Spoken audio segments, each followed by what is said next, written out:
मैं राकेश पांडे, कक्षा 11वीं, सब्जेक्ट इतिहास, समय के प्रारंभ से पूर्व में चैप्टर पढ़ा चुका हूँ।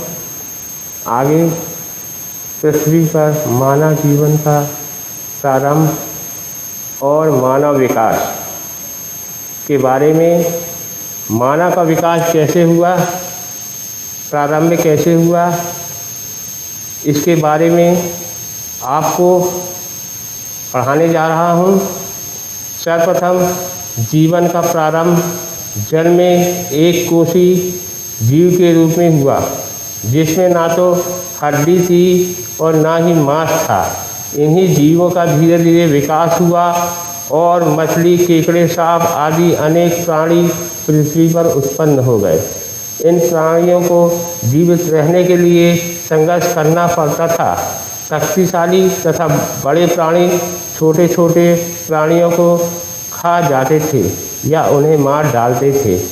इस प्रकार धीरे धीरे बड़े प्राणियों का विकास होता गया। कुछ प्राणी तो आज के हाथियों से भी बड़े थे, जिन्हें डायनासोर कहते थे। डायनासोर दो प्रकार के थे, एक जो मांसाहारी थे तो दूसरे शाकाहारी।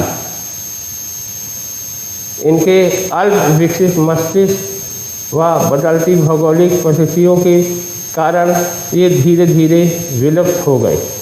इनका स्थान छोटे छोटे प्राणियों ने ले लिया। पृथ्वी पर जीवन की उत्पत्ति के लंबे समय के पश्चात मानव का जन्म के विकास की कहानी एक दिलचस्प कहानी है। मानव प्रकृति वैज्ञानिक चार्ल्स डार्विन ने मानव के क्रमिक विकास का गहन अध्ययन किया। उन्होंने मनुष्य की उत्पत्ति के विषय में एक पुस्तक on the origin of species की रचना की।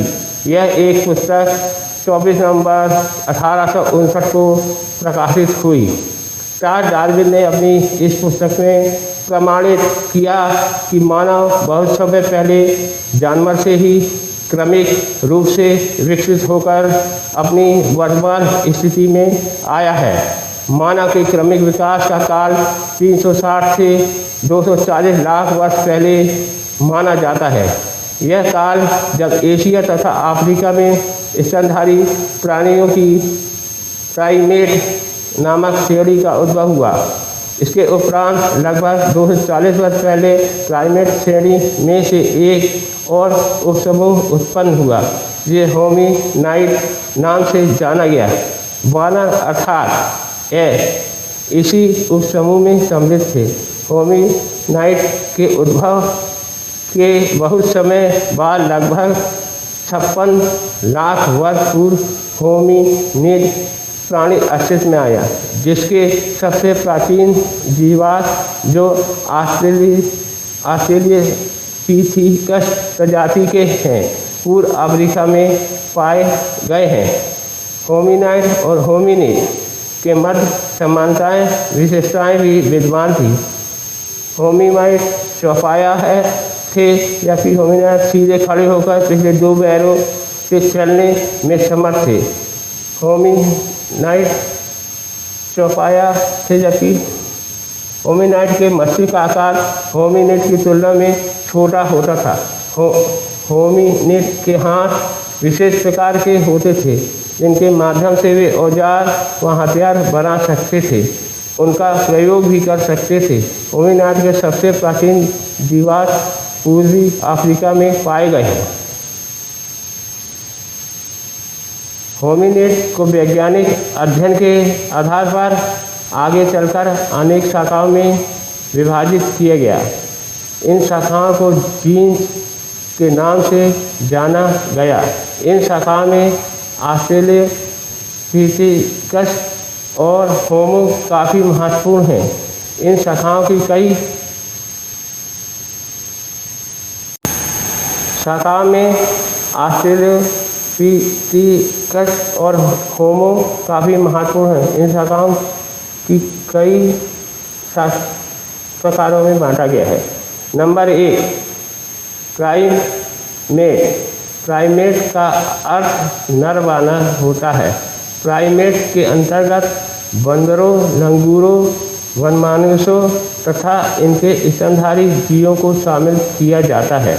हम आधुनिक मानव का विकास प्राइमेट से ही हुआ है। सेकंड, होमिनाइड बंदरों की तरह दिखने वाला परंतु कई अर्थों में बंदरों से भिन्न होता है। इनका शरीर बंदरों से बड़ा होता है और इसके पूंछ नहीं होती है। होमिनिड, इसके मस्तिष्क का आकार बड़ा होता था। इनके पास पैरों के बल खड़ा होने की क्षमता होती थी। ये 2 पैरों के बल चलते थे। इनके हाथों में विशेष क्षमता होती थी जिससे ये औजार। चौथा, जीन शब्द का संबंध प्राणियों के वंश से है। 5वां, ऑस्ट्रेलोपिथेकस मानव की वह अवस्था जिसमें वानर के लक्षण आदिम रूप में विद्यमान थे। नंबर 6, होमो लैटिन भाषा का शब्द है जिसका अर्थ है मानव। यह शब्द स्त्री पुरुष दोनों के लिए प्रयुक्त किया जाता है। प्रजातियों के समझ प्राप्त हुए हैं जिनका वर्णन इसी अध्याय में आगे करेंगे। मानव ने पूर्ण विकसित होने में लंबा समय लगाया। प्रारंभ में मानव वानरों के समान रहता था, किंतु धीरे धीरे उसने पैरों पर चलना सीखा। मानव के मस्तिष्क के विकास के साथ ही मानव ने साथ साथ रहना तथा प्रकृति द्वारा उपलब्ध विभिन्न खाने की वस्तुओं व अन्य वस्तुओं का प्रयोग करना भी सीखा। मानव के विकास के इसी क्रम में लगभग 40,000 वर्ष पूर्व वर्तमान मानव का आविर्भाव हुआ, जिसे होमो सेपियंस कहा जाता है। होमो सेपियंस एक लैटिन शब्द है जिसका अर्थ बुद्धिमान मानव होता है। इस बुद्धिमान मानव ने आँख का प्रयोग करना, बोलना, जानवरों की खाल का वस्त्र के समान प्रयोग करना, घर बनाना भी सीख लिया। इस तरह से मानव संस्कृति का विकास होना प्रारंभ हो गया। विभिन्न स्थानों पर रहने वाले मानवों के समुदाय की संस्कृतियों का समूह विकास होने पर मानव सभ्यता का जन्म हुआ। प्रागैतिहासिक मानव की प्रजातियाँ। प्रागैतिहासिक काल के आदि मानव के शरीर की रचना एवं कार्यों के आधार पर मानव शास्त्रियों एवं जीव वैज्ञानिकों ने अध्ययन करके पता लगाया। आदि मानव के प्राप्त होने के स्थल आज के मानव की अवस्था में पहुंचने में लाखों वर्ष लगे थे। जावा, पीकिंग, चीन, हील्डबर्ग। नंबर 1, प्रजाति जीवों का ऐसा समूह होता है जिसके नर व मादा मिलाकर बच्चे पैदा कर सकते हैं और उनके बच्चे प्रजनन में समर्थ होते हैं। एक प्रजाति के सदस्य दूसरी प्रजाति के सदस्यों से संभोग करके बच्चा पैदा नहीं कर सकते हैं।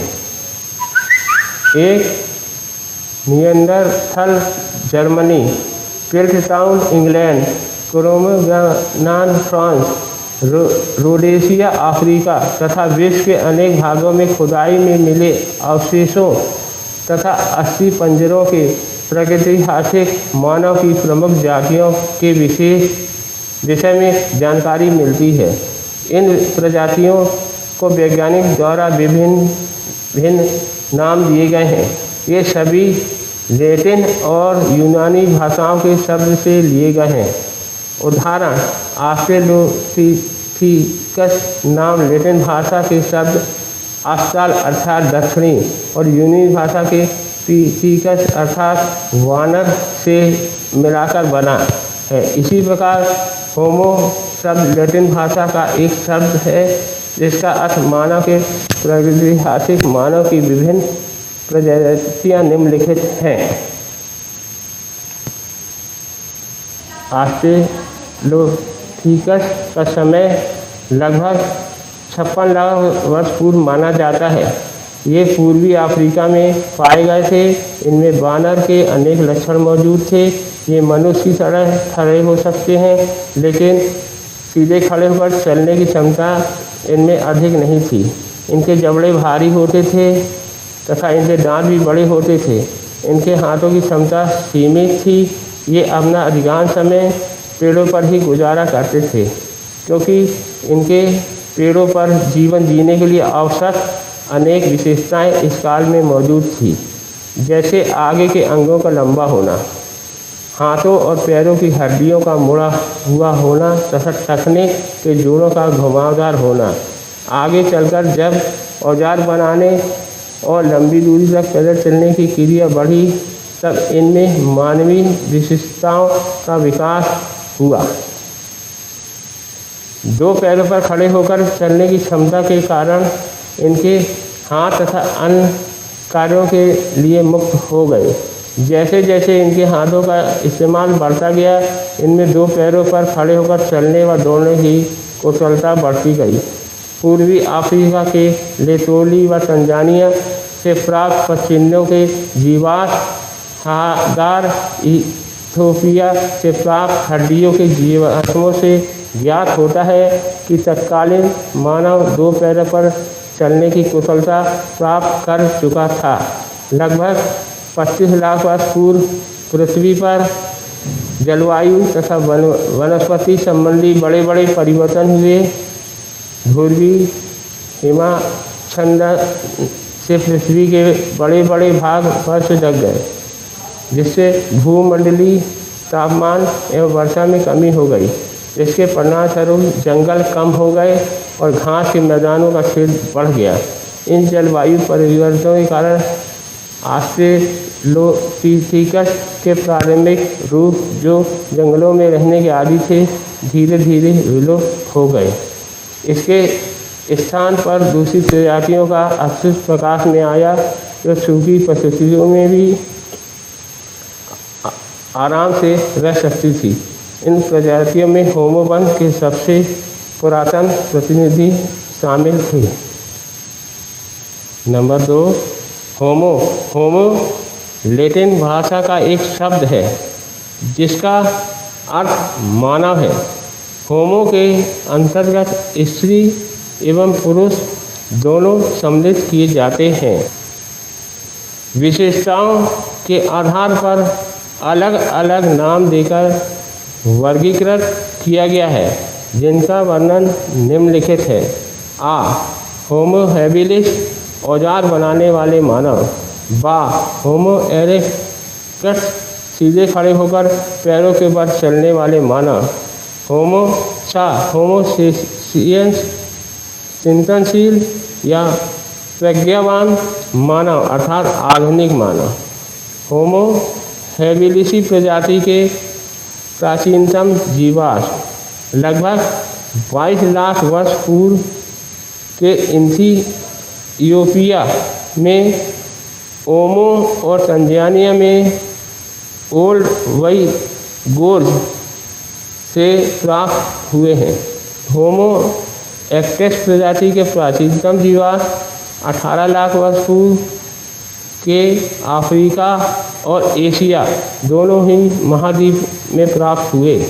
इनके जीवाश्म केन्या, अफ्रीका, बूबीफोरा व पश्चिमी तुर्कान तथा जावा के मोड़, जोकार व संगीरन में पाए जाते थे। होमो इरेक्टस प्रजाति के एशिया में पाए गए जीवाश्म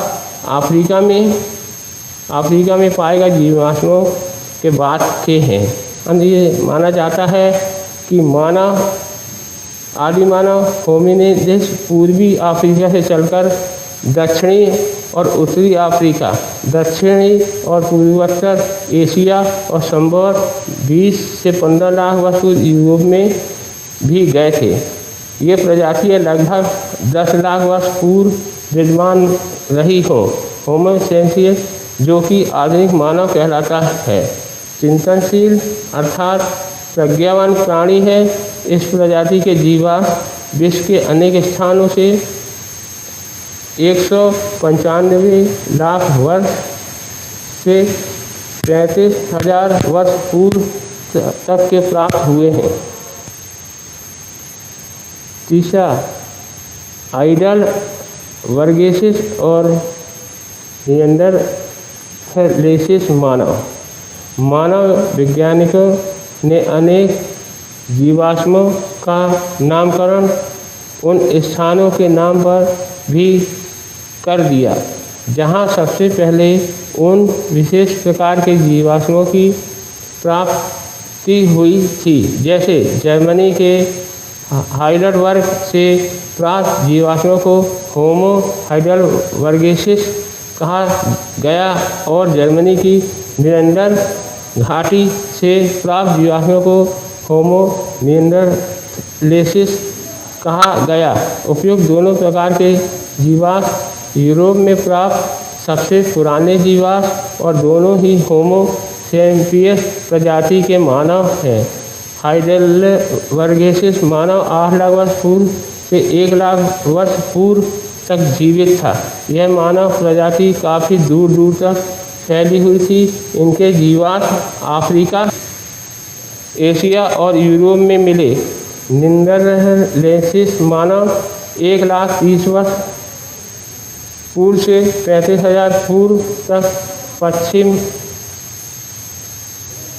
और मध्य एशिया में निवास करता था। लगभग 35,000 पूर्व एशिया यूरोप में विलुप्त हो गया।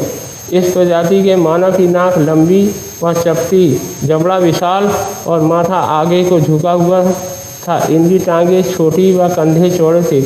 यह मानव औजारों का प्रयोग करता तथा शवों को दफनाता था। चौथा, क्रो-मैगनन। इस प्रजाति के मानव जीवाश्म प्राच्य के क्रो-मैगनन नामक स्थान से प्राप्त हुए। यह होमो सेपियंस प्रजाति का मानव था। इस प्रजाति के लोग लंबे होते थे। इनका माथा बड़ा तथा नाक पतली होती थी। यह मानव अच्छे औजारों का प्रयोग करता था तथा इसे चित्रकला में भी रुचि थी। इनकी पुष्टि गुफा में मिलने वाले चित्रों से होती है।